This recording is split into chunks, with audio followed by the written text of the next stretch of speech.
I just wanted to know what kind of man you are in the house.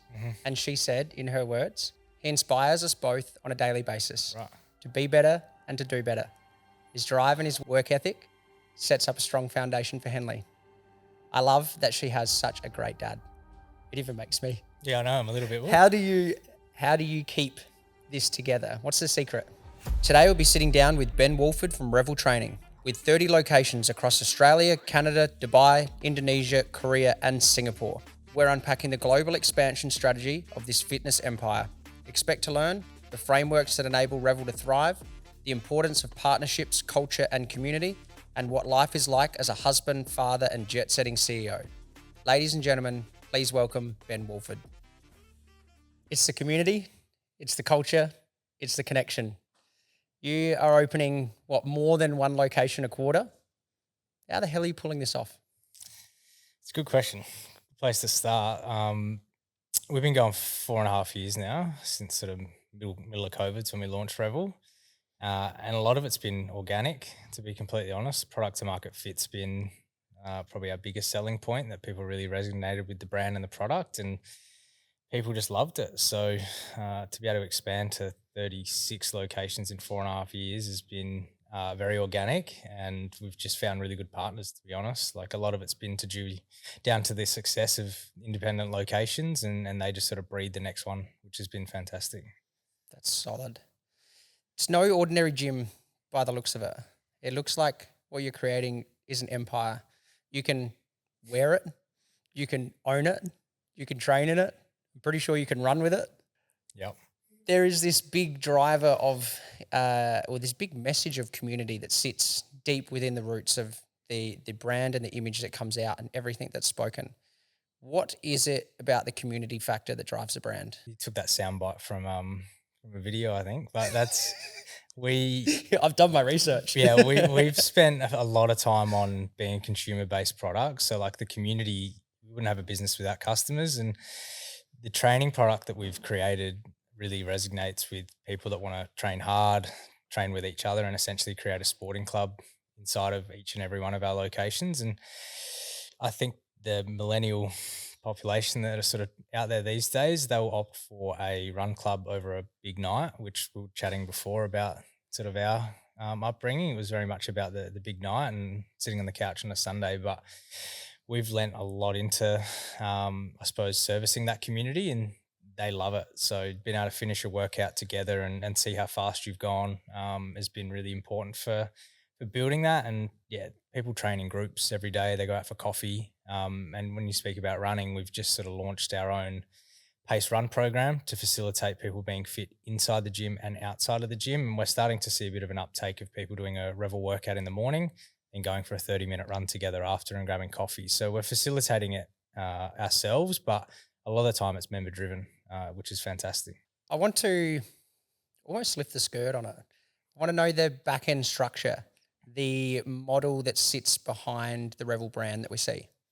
Unpack it for us. I'm not going to take the credit for this at all. So Josh, my business partner, he has been fantastic in building the infrastructure behind the REVL brand, technology focused with what he does. And from building the CRM system 4.5 years ago to going through migrations with new booking platforms, that's been a lot of what he's done and facilitated. But we really focus on just trying to make it simple. Obviously, we're a franchise business, so we set up governing accounts, and we want to try and make it simple for franchisees to be able to run their business through, whether it's a CRM platform, whether it's getting into Training Peaks and our new PACE programs. There's a fair bit that goes in behind it, and it can get lost in the wilderness of running a business. But yeah, we've tried to make it super simple without lifting too many details on it all. But he's been the one that's sort of been the driving force behind creating the tech and the platforms behind the business. Let me know when I poke too far. Go for it. Keep going. Because I believe that down the franchise side, I believe that you've gone from the have a beer with them test to, is it termed the Oracle? Is that what the process is? Zoracle is what it's called. Zoracle. Okay. So with franchising, like, we're not just going to let someone open a studio inside the REVL business and brand. And that's really to make sure that the consistency of brand and product and the ability for them to make a return on investment is there. So we've implemented quite a few application processes for people to come through. So it's a partner profiling tool essentially. So one of our advisors in the early days assisted us to develop this, but essentially it's maybe a 20-minute Q&A test that spits out a profile on someone, which is cultural fit's a big one for us. Spits out their marketing skills, their team management skills, and that sort of thing. And when they do fall inside the system, once they're approved, our operations team know how to best support them. So it's been really important for that. The beer test still happens. We do sort of opt for a coffee here and there as well, considering where things are going, and as we get a little bit older and smarter. But when someone's leading a community and a team, they have to be personable. I think the soft skills in business are sort of undervalued a lot of the time, and especially to build a team and a community of 200 to 300 people, you need to be personable. And also we can teach the skills to operate and support them in the business. There has to be a holding co that sits above all of our franchises. Or franchisees, can you elaborate on like the org structure that sits in there? We got an exec team, marketing that shoots off to the side. Like, help us find out or understand how a good franchise is structured.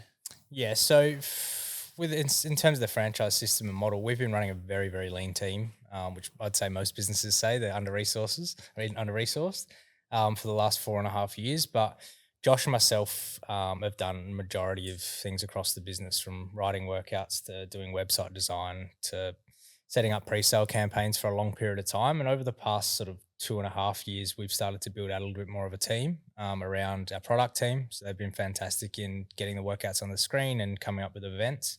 We've also got a marketing team that are very brand focused, which has been great. So we sort of make sure that our social media platforms are all consistent and that sort of thing. So we provide a lot of support in that. And from there, there's operational support. So a studio coming through the pipeline from the day in which they inquire to the business to the day that they're 5 years old, we try and make sure we can assist them operationally. So we've got area managers in place and also national operations manager. We're in the process right now of putting another sort of 4 to 5 people inside of our headcount across marketing, sales, operations, and also in the product space. So there's a bit to it. In terms of how that sort of looks even further down to the franchise network, they have their own teams, so their own independent businesses, which is typically an owner or a manager with some coaches underneath them. So across the whole brand, we have well over 200 staff at studio level, which is pretty cool. And being a coach myself, 5-6 years ago, it's cool to see that we've created a career path for those guys. So as an org structure, it's a holding co, which is the REVL Training franchise business. And then we have franchise subsidiaries sitting underneath those that get supported and have the ability to run and own their own business. Let's hold it up for a moment. Lots of guys are going about the game of business alone, and it can be a really lonely journey.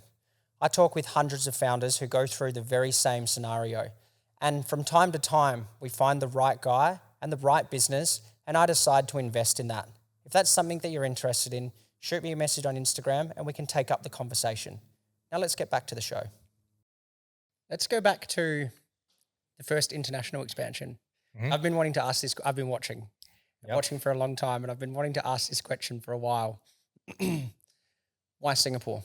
So the research is good, but we launched in mid-2020 with 4 locations.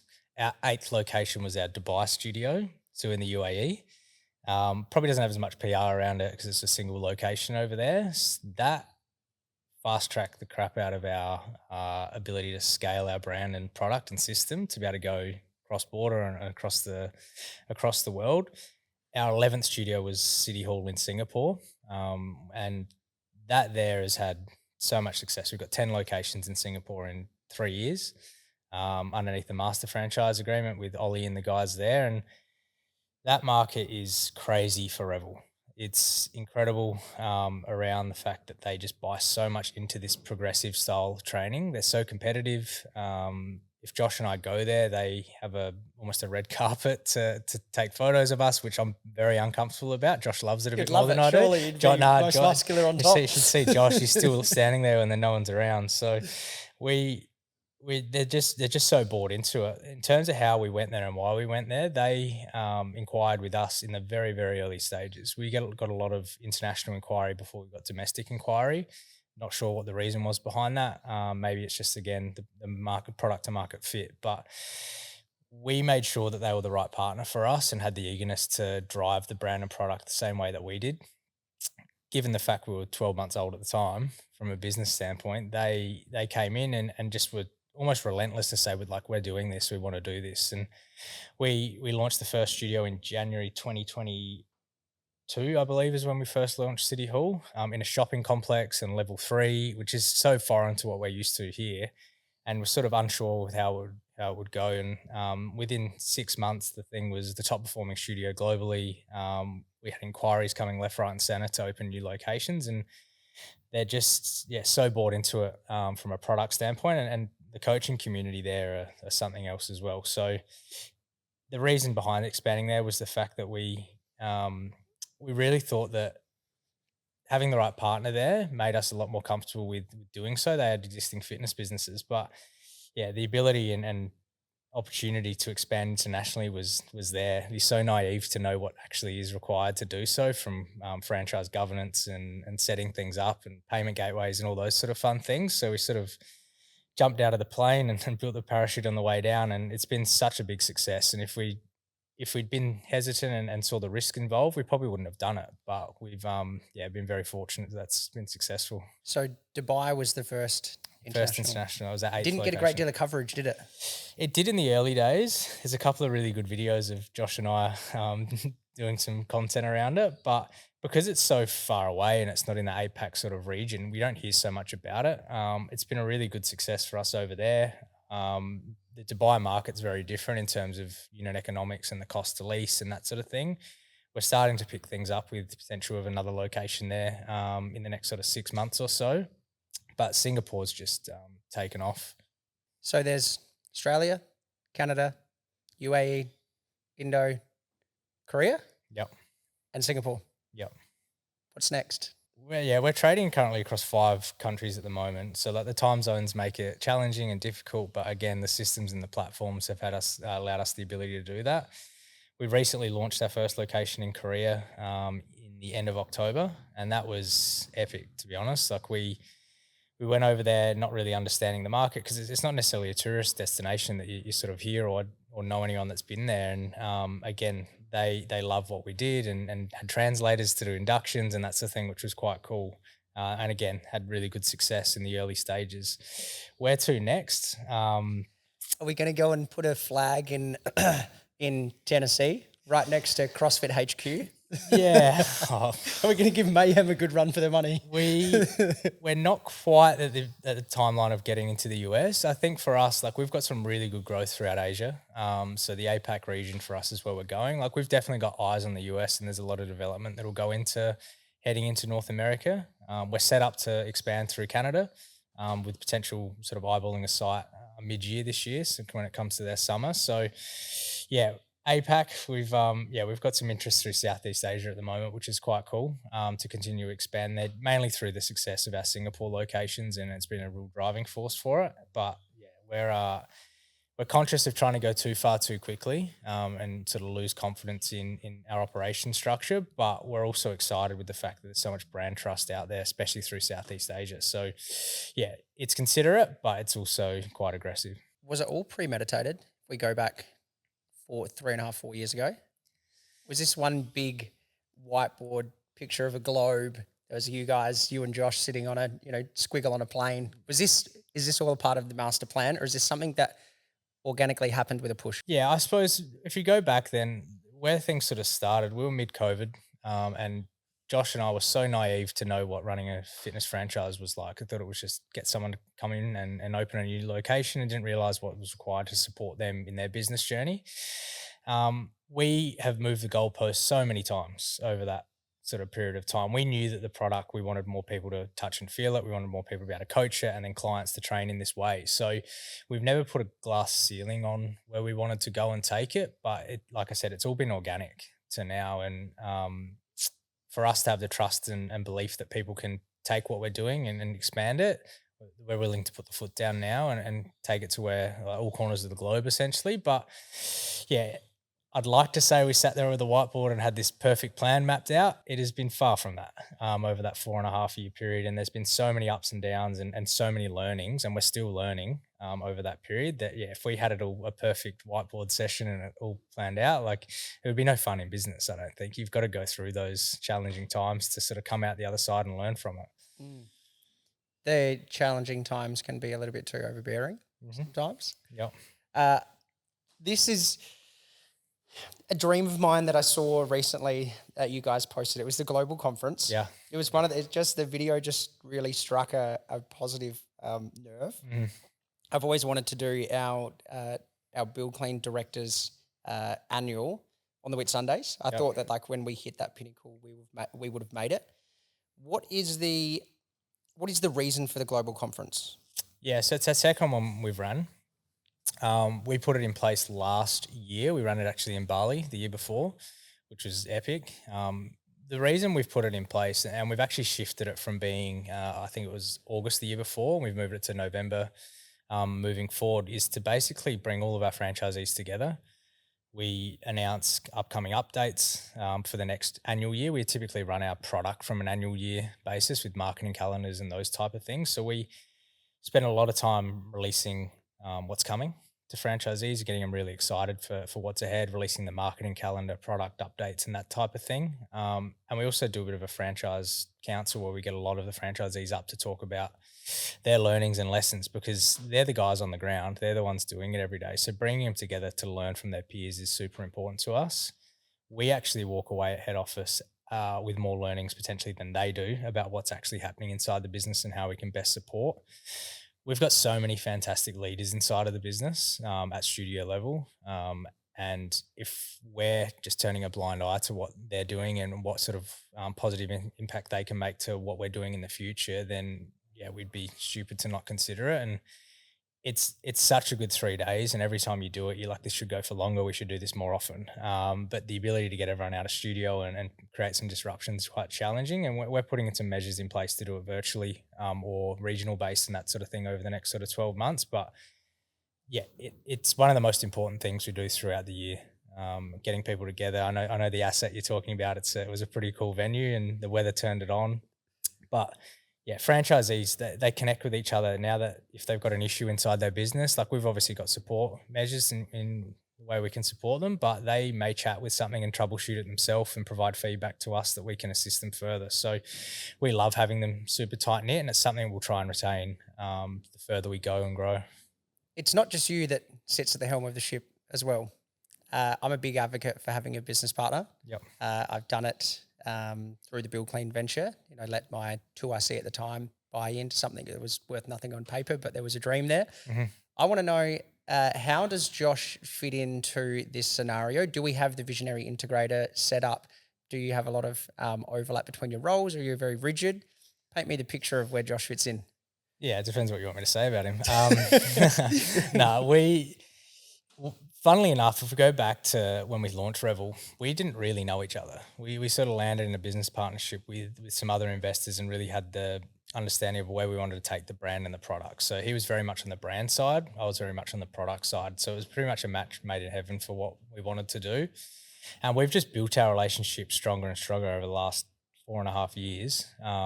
And we've got complete opposite skill sets, which has been fantastic, and there's no real head clashing inside of it. He's very focused with the people. He's fantastic with the people side of the business. He knows how to operate the technology and build the systems and that sort of stuff. And that's why we've built the marketing and operations team in Sydney based around him. And yeah, he's been fantastic for that. And it's the hours that people don't see. It's the thought process behind how can we best operate is where he spends a lot of his time. And mine's, I don't know, depends what skills you want to have, but I think I'm very much, done's better than perfect, whereas he's perfect's better than done. So it's been quite good. We challenge each other a lot though.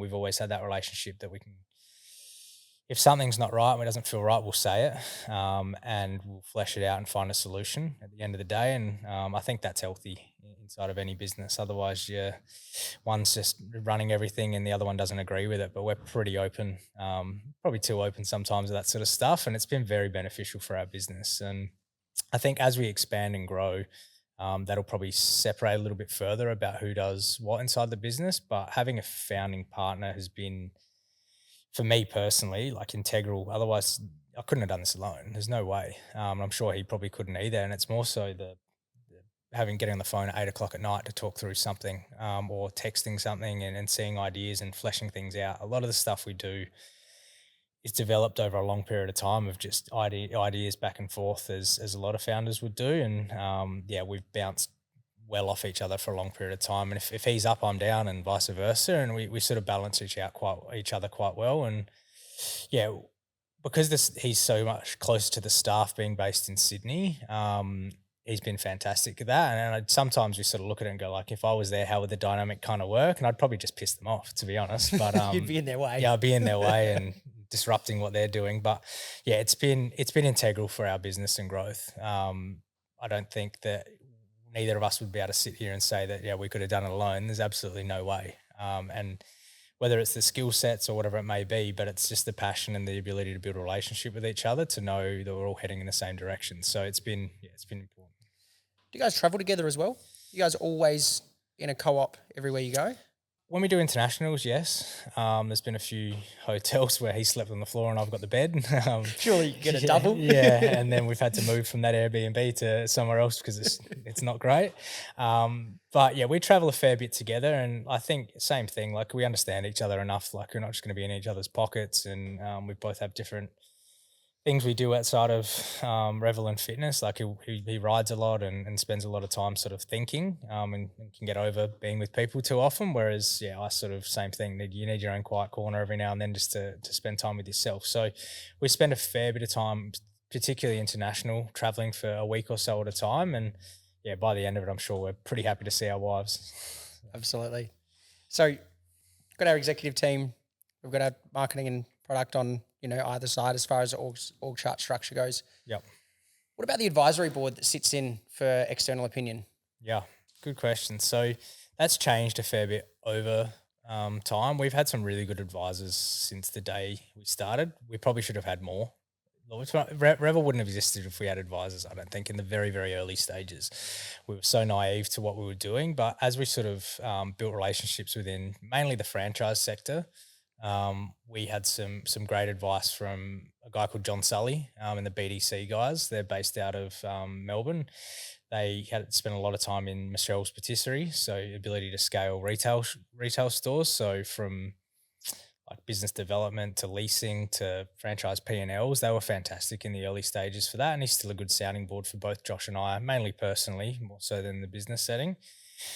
We've also had some guys that have been involved in other fitness franchise businesses before that have done exits, and sort of showed us what it should look like essentially, and really challenged our thinking around how we wanted to scale, how we wanted to support franchisees, and is it high touch, low touch, that sort of thing. So we've had a really good group of those, and we've also had another girl called Karen Forbes, who was involved in a few other fitness brands that really work with us on our operational reporting and that sort of thing. She's been fantastic for that. And yeah, I'm sure she got very frustrated with Josh and I for not doing our to-do list a few times, but it felt like we just had someone in our corner the whole time that was doing it for the best interest of the business. And yeah, from the current state and where we are now, we've got a new partner on board, and they sit on top of our board now, and they are just the Move Repeat guys. Yeah, Move Repeat guys. Yep. Yeah, they sit on the board now, and they've got a lot of experience in. I'll get to them properly in a sec, but they've got a lot of experience in running fantastic service-based fitness businesses. So their insight so far has been fantastic. Unpack the Move Repeat part a little bit further, because is that partnership, is an acquisition or advisory board role? How do they fit in? Yeah, so 12 months ago, probably early 2024, we made the decision that we wanted to raise some capital in order to, I suppose, stabilize growth, support franchisees, and continue to sort of expand. So we went down the path of raising capital, and I headed that headed that the whole time with an advisor as well. And Matt is his name, and he was fantastic in helping us set that up. And we would have had 100 conversations with 100 different businesses, and it took a while to sort of sit back and go, who do we want as a partner? Why do we want a partner, rather than just raising capital? And it's a good exercise to go through for your business, because you pull out all the dirty laundry the whole time, and you figure out what works, what doesn't, what do investors want to look for. And yeah, about sort of 6 to 9 months into that process, we've had a really good relationship with Pete Thew, who's based, who's from Move Repeat. And I was like, why haven't I thought about speaking to this guy earlier? Like, we've got a really good relationship with him. Our Singapore studios do really well. And every time we see him at a conference, we have quite a few beers. So we sort of went down that path and had a really good conversation with him. And there was some genuine interest like very early on, which was exciting. And it's like a marriage, isn't it? Like, at the end of the day, you go down the path and you find someone that's compatible, and then hopefully it goes well. So we found the right partner in it, and it was a very lengthy due diligence process to go down that path. And that was both ways to find that right partner. And yeah, that deal had everything you could imagine having it. We exited existing shareholders, which was a tricky situation. We had international investors. We had P&Ls and balance sheets and all that sort of stuff going through due diligence, and also while doing this through a period where I was traveling through Korea and setting up new studios. So it's all well and good to do the PR post and say what happened, and we've got this fantastic partner. There was a lot of ups and downs in that. And that deal happened on the last day of the year that it could have actually happened, on the 20th of December. So any later, who knows what would have happened over that period with legal teams and that sort of stuff not being around. But we're very thankful for having those guys on board, and more so backing us to let us execute our brand and product. I'm going to stop you right there for a moment. If this has got you thinking about your own business, then you're not alone. I work with managing directors all around the country to grow their business. We focus on growing your pipeline, building your team, and developing consistent profit. If this is something you're interested in, shoot me a message on Instagram, and let's get back to the show. I want to coin a term today. Mm-hmm. The millionaire in activewear. I want to get it coined. I want to put it up on a billboard or a magazine. Yeah. I would like to know, what does your lifestyle empire look like outside of the REVL sphere? Is there enough bandwidth to do other things, whether that's property, whether that's investments? Are you a crypto trader? There's always time.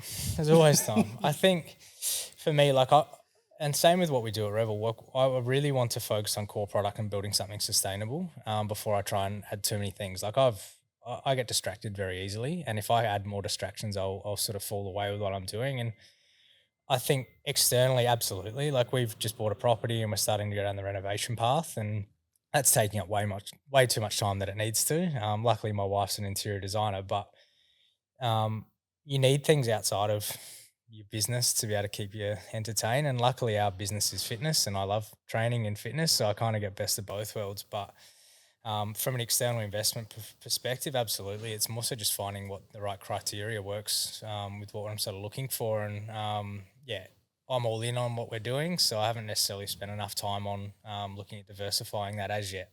Good. I like the message of single focus. It helps me calm my brain down as well. Absolutely. And I think a lot of people are listening on too. What does a normal day look like for you? A standard day, I train at 5 a.m. pretty much every day, five days a week. And so I'll get into the gym at 5 a.m. And lately, training for a High Rocks event, which is the new craze out there at the moment. I'm just a weekend warrior, so I'm not trying to go crazy with it all. So I'll probably either go for a run or a ride after that. So I typically train for a couple of hours a day at the moment, which is quite good. Then I get home by about 7:30 for family. So I'm there to take Henley to school and do breakfast and that sort of thing. And from there, I'm in the office by about 8:30.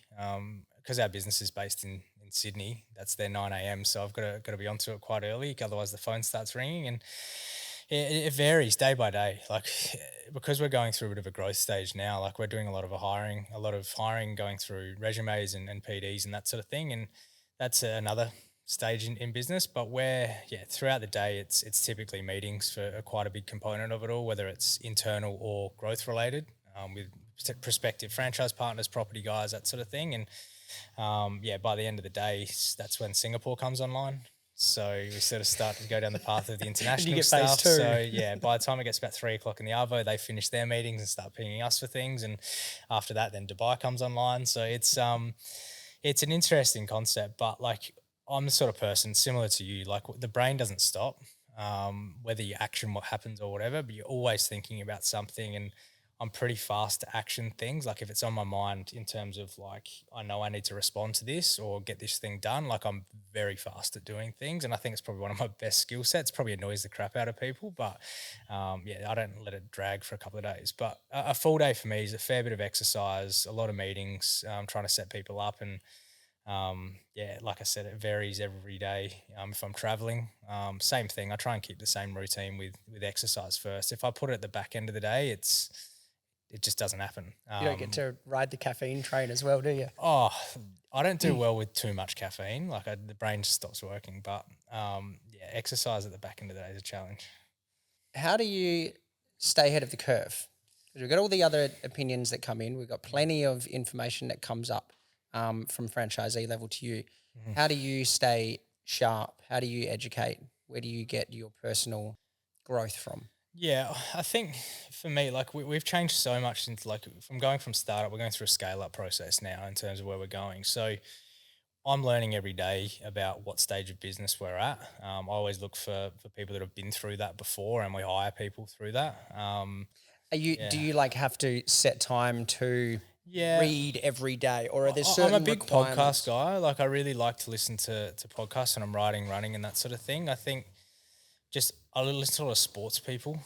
That's where I find a lot of inspiration of just the dedication that goes into just being good at what you do. I find listening to too many business podcasts can same thing, singular focus. You're like, oh, one day you're doing this, and the next day you're doing that, and you can kind of deviate your strategy or direction for your team. So I do a lot of sport, listen to a lot of sport podcasts to be honest, and a lot of it, like I said, comes down to dedication and sacrifice to what you need to be able to do to get you there, and that's where I drive probably a lot of my inspiration from. Your message is definitely very pure. I don't see any Lamborghinis. I don't see any private jets. What role does this humility piece have to play? Because you no doubt could. Yeah, one day maybe, but I think like I'm a boy from down south in SA, grew up in Moana. I don't necessarily see that as success personally. I think it's nice to have.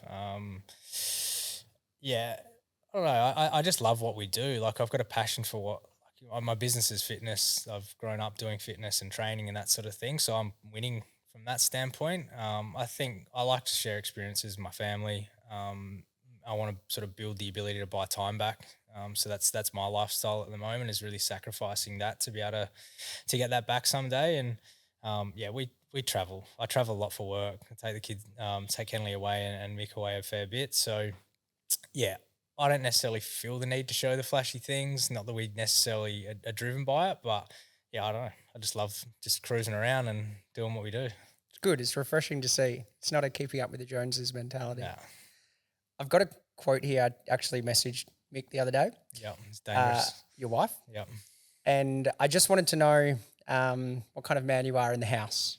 And she said, in her words, he inspires us both on a daily basis right. to be better and to do better. His drive and his work ethic sets up a strong foundation for Henley. I love that she has such a great dad. It even makes me. Yeah, I know. I'm a little bit. How do you keep this together? What's the secret? I can't sit still. That's probably first of all. That's really nice of Mick, to be honest. Lucky Valentine's Day's coming up. She's got some It's credits. spot on. She's got Yeah, some perfect credits timing. now. I don't know.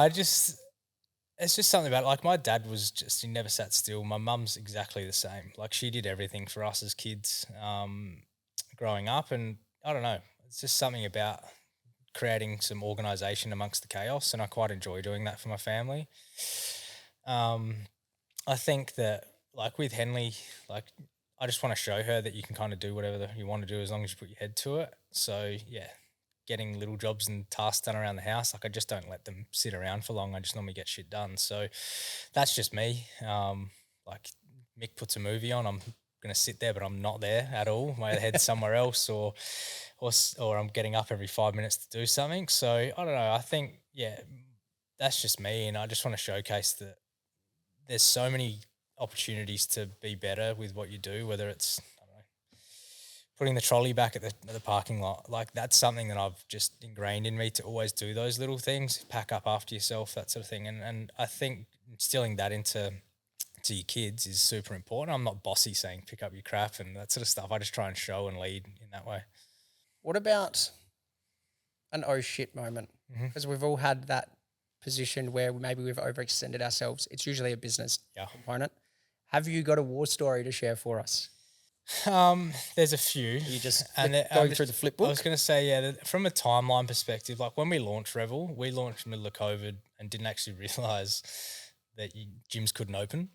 Okay, that's a bit of an oh shit Minor moment. oversight in Yeah, market so we had research. 4 locations with one of them actually operating, and that was all our business was, is recurring royalties from studios. So there was no business.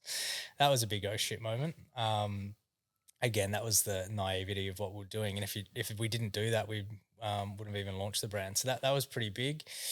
We've had a couple of I suppose failures in terms of like franchise documentation sort of things, like an over disclosing thing to that having docs in place, and that's been a few oh shit moments. So pretty robust in NDAs and that sort of stuff these days without letting things get too loose. And I suppose more recently around some legal trademarking disputes, which has been super fun for me to deal with and operate. But you learn as you go, and like never did anything wrong and that sort of thing, but it's more so just the ability to deal with conflict and, oh shit, I gotta deal with this. And it's not so much for us in our business, it's how to support the franchisees because they have to go through it as well.